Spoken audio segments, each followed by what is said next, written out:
Hi, Brad. This is Steve Nicola out with Coach Baseball Right. Hey, I'm going to go ahead and do a side by side. I'm assuming this is your son. So, anyway, I'm watching you here in your stance. That's awesome. Stance is great. Everything's in a good position here. Here's your load. The only thing I would caution you on a load is not to get onto the backside. Load against your backside, but not on it. But that's a very minor thing here. And as you load, it looks like you're doing a nose stride, which is fine. I'm going to stop this at toe touch. We'll put you right here, and I've got pull holes at toe touch. And let's talk about some very specific things. So the width of pull holes to stride, the widest part of this triangle is the base. Your stride should be about 45% of your height. I would say, in your case, your stride length, or you're in a no stride setup, so your setup could be maybe just a little bit wider, okay? Just a little bit wider. So that's number one. Okay, number two, at toe touch. Your shoulder position is excellent. Your back shoulder is higher than your front shoulder, about 12 degrees. You'll notice pull holes is about 14, 15 degrees. So your shoulder angle is good, but your stride needs to be, or your setup needs to be just a little bit longer. Okay, now I'm going to take you to heel plant, which is going to put you right here. Actually, let's see here, about right there. Now I'm going to take pull holes to heel plant. And now we're going to talk about some very specific things.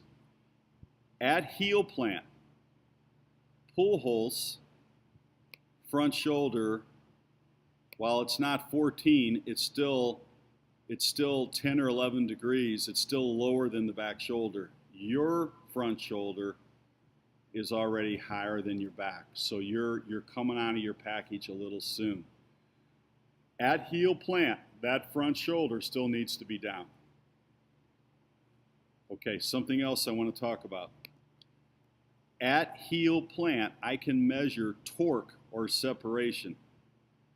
Okay, and I can simply draw a line perpendicular to the shoulders of pull holes, and I can go ahead and do this. He's around 30 degrees separation. You won't have near that separation because you let your front shoulder seep out. So if I was going to draw a line perpendicular to your shoulders, okay, say right here, and another line perpendicular to your waist, there's not much difference. So you don't have the torque that you could because you're not keeping your front shoulder and your upper torso separated. In other words, when pull holes heel drops down, his hips go towards shortstop, but his shoulder stays closed at the second baseman. So the hips go towards short, but his shoulder stays closed. For you, what's happening at heel plant is that your your hips are going and your upper torso is going as well. So you're not getting that separation. Okay, those are all things that we can manage though.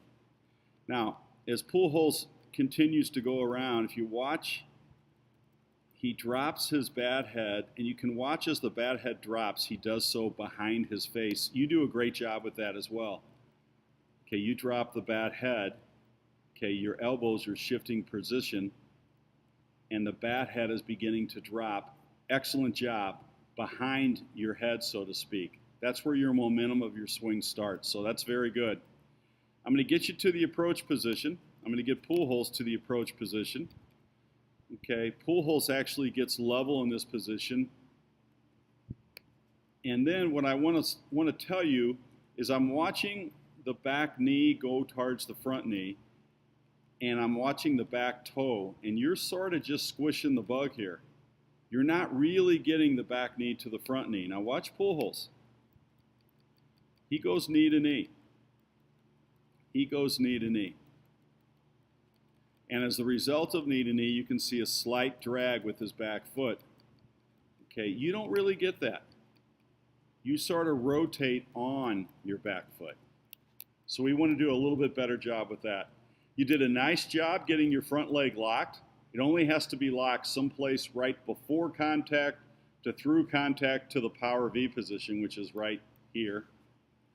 Okay, and your front leg is locked, and you can see Pujols is getting his front leg locked as well, and it becomes locked right about contact position. The other thing you're going to notice with Pujols, and you do the same thing, he's got a little flop over with his front foot. That flop over, you can see his heel digging in and his toes swinging around. That's the result of ground force being transferred from back to front. I can see a little bit of that with you as well. Okay, right there. And that's fine. There's nothing wrong with that.